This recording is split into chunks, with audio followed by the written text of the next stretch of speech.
underground, brother.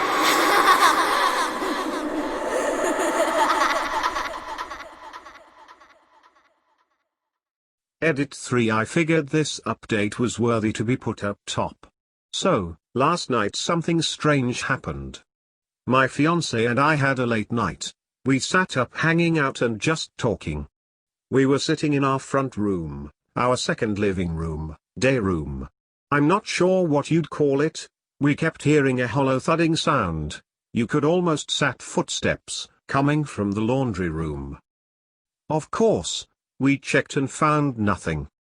The sound would continue, although this time coming from the hallway.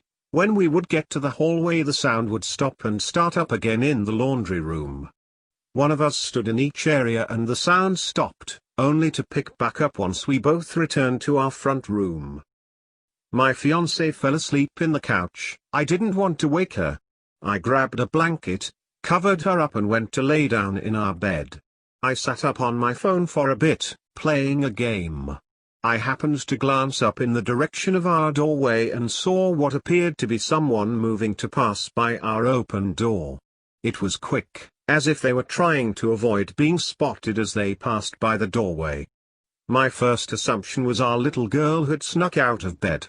I got up, walked into the living room, couldn't see her or anyone else, just my fiancée sleeping on the couch. I checked our little girl's room and found her sound asleep. I did a walkthrough of the house before laying back down, just to ease my mind. Returning to bed, I fell asleep rather quickly. This is where things really got strange. I had an oddly vivid dream. I remember it perfectly. Even as I mash the keys on my phone to type this, it still seems fresh in my mind.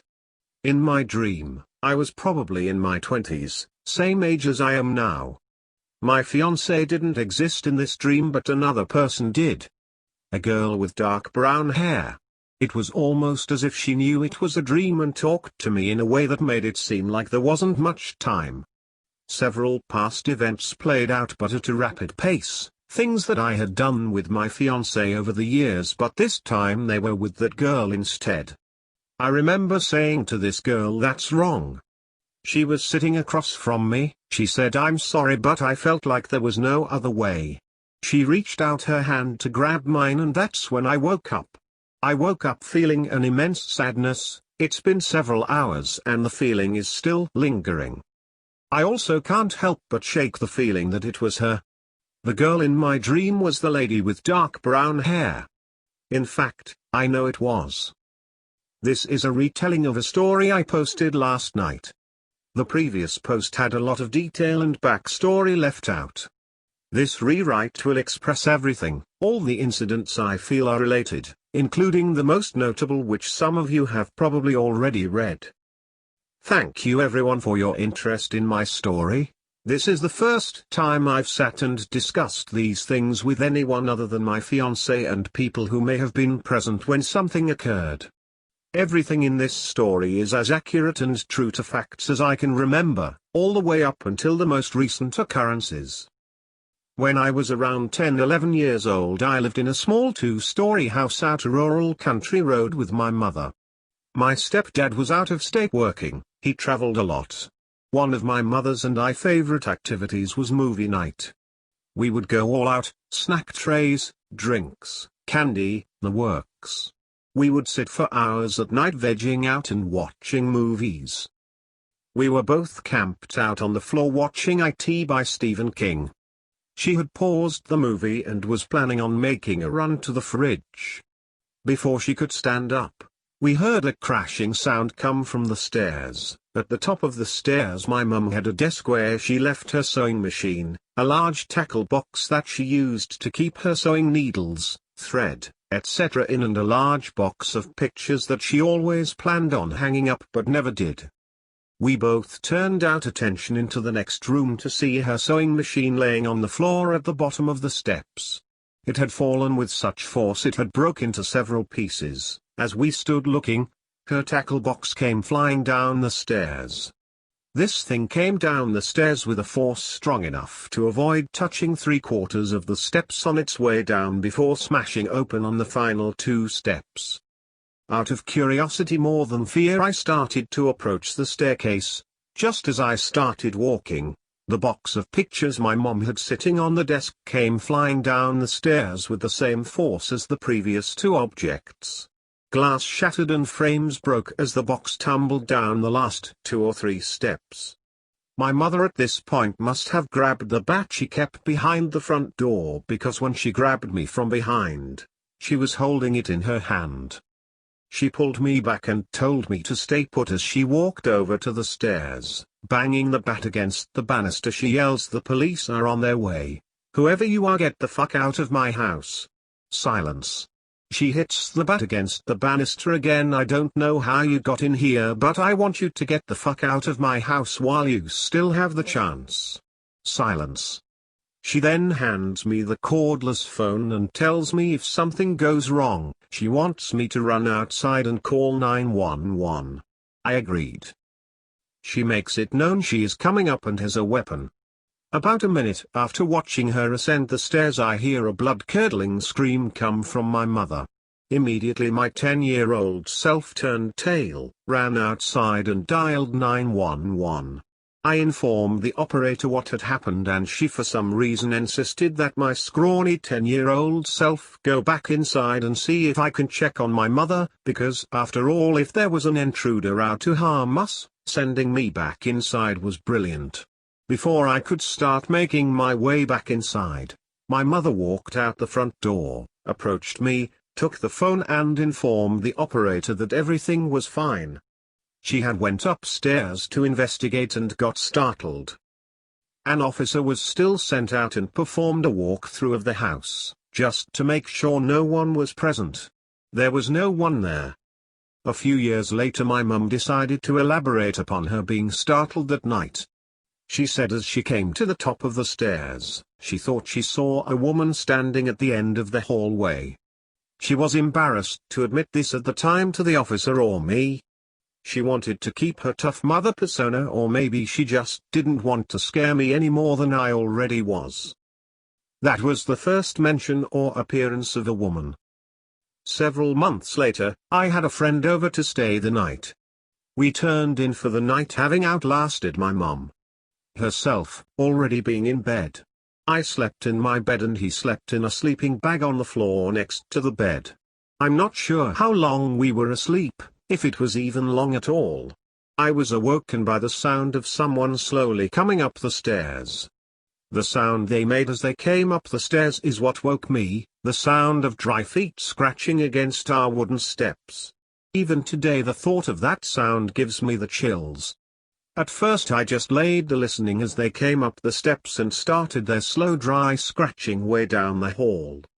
Whoever they were didn't stop to turn on the light as they reached the top, just kept walking in the dark. I could hear the sound of things being moved and rattled as it was brushed up against as they walked. I remember this sense of uncontrollable dread just sweep over me, and being a child at that time I did the only thing I could think of. I mustered up a low soft cry for my mom, probably hoping for an answer but got nothing. The steps stopped, midway down the hallway towards my room. It went silent again. Then almost as quickly as they stopped, they started up again. This time they were right outside my wide-open door. Another childish whimper for my mom received a response, but the woman's voice I heard respond was not my mother. I threw myself off the bed in an absolute panic, landing on top of my friend saying SHHH, there's someone in my room. We both laid there in silence, scared out of our minds. Silence. Then again the footsteps began again, inside of my room. We both shot up, hitting the light next to my bed. Nothing. The room was empty. We both ran downstairs and woke up my mother asking if she was just upstairs in my room. Even though deep down I already knew the answer. There was some woman other than my mother, inside her house, inside my room, who tried talking to me. Skipping ahead a few years, nothing involving a woman has happened again. I think I had kinda forgotten about it at this point. We were living in a new state and a new town. I was having a sort of sleepover with a group of friends. One of my friend's mothers worked the night shift, so on some weekends he would invite us all over to crash and play video games without his mom knowing. We were all gathered in the living room taking turns on Virtual Fighter, and as boys would typically do, began fighting and rousing with each other over who would get the next turn. My friend's little brother came into the room, about a year younger than us, and thought it'd be fun to jump in and rouse with us. He jumped onto my back, and by reflex I tried to spin around and ended up landing my elbow into the side of his head, busting his lip open. Obviously by accident, so there were no tempers or anything.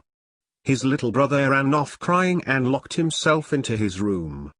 Everyone laughing and trying to guilt trip me, we just kept on going with our night, eventually falling asleep. Being one of the last to wake up the next morning, everyone else was back playing Virtual Fighter. I sat up and called next turn. As I did, everyone stopped and looked at me oddly.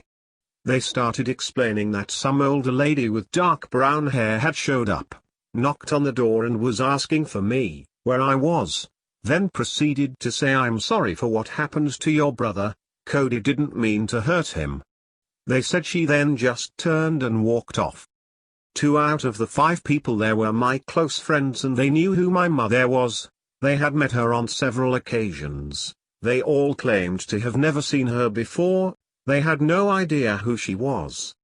I kept asking, "Are you guys sure it wasn't so-and-so?" and nope. This lady was a complete stranger. About a year later, I was spending some time with my girlfriend.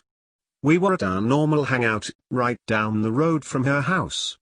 We were talking about random stuff when out of nowhere she said, "Hey, I met your grandma, or maybe it was your aunt." "What do you mean?" I asked. "My grandma passed away before I was born, and my mom doesn't have any siblings." She went on to tell me that a couple days ago a lady showed up at her door, saying she was looking for me. She said she asked, "Where is Cody?" And before she could finish answering, saying maybe I was at another friend's house, the lady turned and walked away. Didn't introduce herself, just asked for me and then walked off. Again, as the previous time this woman has showed up, my girlfriend had met my mother and was 110% sure it was not her. All she knew was she was an older lady with dark brown hair. That's twice. An older woman with dark brown hair has almost mysteriously appeared looking for me, only to just walk off and disappear just as strangely. Nobody saw her physically disappear, simply just turn and walk off. No vehicle, just walk off.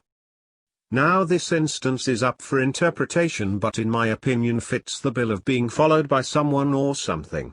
One night my friend Robert and I were walking over to another friend's house to see if he wanted to hang out. We lived on the same road, just opposite ends. Our end being the more populated, his being the more secluded. I walked along the shoulder as Robert walked semi in the middle of the left lane. To our left about 15-20 feet was the tree line. As we were walking, Robert suddenly stopped and stared fixated at the tree line. He asked, "Did you see that?" He said apparently he had thought he saw a shadowy outline of a person following us just past the tree line. Actually looking, we saw nothing. Darkness and trees. On the walk back, this time with a note of panic and fear in his voice, claimed he saw it again. A shadowy outline of a person following us just past the tree line. Now, just one instance of this wouldn't be so bad. You could chalk it up to imagination. However, this proceeded to happen on several occasions, but only to him and only when he was around me. Always the same thing. He claimed to see a shadowy outline of a person following us just out of his vision. It actually got to the point it unnerved him so much, he would no longer hang out around me for about 6 months. Maybe, something was following us, following me. Maybe he could see it, I don't know. This is one of the events that's basically left open for interpretation. Forward another few months, I had just got home from a late screening of The Messengers. I think that's the name. It was that horror movie that stared the chick from Twilight lol. I had both of my windows open and was hanging a poster on my wall when from outside in the pitch black I heard a female's voice call my name. It wasn't just a quick blurt that could be passed off as imagination, it was kind of drawn out a bit. It trailed a bit. I peered out, thinking my girlfriend has snuck over for a visit. I saw nothing. I went back to what I was doing and again this time it sounded like whoever it was practically inside my damn room, or maybe just below the window. There was no one. I walked outside, around the house and found nothing. It shook me up enough. I called my girlfriend who lived only a couple blocks away and asked if it was her. Nope, her mom wasn't letting her out that night. It was a family night, she was trapped at home. I know what I heard it twice. Clear as day, a woman's voice calling my name from right outside my window. What makes me consider this as important is simply the fact it was a woman's voice I heard. It makes sense to include it, despite how small it may seem. Skipping forward again, 5 years exactly. My mother is in town and is approached by a lady who she said had dark brown hair and looked to be the suitable age to be one of my friend's mothers. The lady asked, "Where is Cody?" And as just like before she can even finish responding, the lady turns and just walks away. She brought this up to me later that day, assuming it was one of my friend's mothers, curious as to why I wasn't with her. I remember my mom saying she was awfully rude, like my response was upsetting to her. Present time, a few weeks ago to be exact. I'm 28 years old and I have 2 kids of my own. Ages 4 and 5. Our favorite thing to do together is movie night, just as it was with my mum as a kid. The wife worked late that evening, so I decided it would be fun to have a movie night. We got set up in their room and I put on the Lego movie. Halfway through they got bored and moved to the floor to play with their blocks and started bickering like crazy people over who would get which color. I would occasionally make a joke to them about it just to listen to them bicker, cruel but sometimes it's amusing as a parent, haha. I had kind of noticed them get quiet and focus their attention towards the kitchen area, but I preoccupied with the movie I didn't pay too much attention. I shot another joke their way about Sissy can no longer have red blocks because red blocks are for boys. I was expecting a snarky childish response from her, but I wasn't even on their radar anymore. They were both honed into that kitchen area. They had a look of confusion on their face. When I started to take focus away from the movie to figure out what's going on down there in Kidland, that's when I heard it myself. A dry, almost hacking woman's cough come from the kitchen area. Instantly, I was upright and alert. Sitting in silence with my children and listening, we heard it again. That dry, almost hacking cough, unmistakably from a woman. This time the kids looked at me and could see the look on my face and probably sense my feelings. They both darted up, started to mumble and sob in a sort of a panic and ran over to me. My daughter trying to hide in my lap while starting to sob and my little boy trying to scramble under the bed. That's when I heard a sound that was all too familiar to me, the sound of dry, scratching steps dragging over our hardwood floors, towards my children's bedroom. Standing up, I told my kids to get under their beds and be quiet. My daughter was crying silently, "Someone's in the house, Dad, someone's here and it's not Mommy." Hearing the dry coughing and scratching steps again as I made my way over to the doorway. It seemed like seconds before I would have peered through the doorway and see whoever it was inside of our house. It stopped. Silence. Just the sound of my kids sobbing in a panic and asking, "Dad, who is it? Dad, where are they?" I looked into the kitchen and of course saw nothing. Empty and silent. I brought the kids around the house with me as I searched every room, closet, under the beds, locked all the doors, windows and everything I could think of to calm them down. They stayed up until the wife got home and we all slept in the living room that night. The next day, my daughter asks me out of nowhere, "Daddy, is that lady coming back tonight?" I never said anything to my daughter denoting a male or female on what we heard that night. My wife asked her sissy, "What makes you say it was a lady?" She looked at both of us and said, "I saw a lady standing behind the glass in our door." My wife asked her, "What did this lady look like?" My daughter said she had hair like Dad. It was dark brown.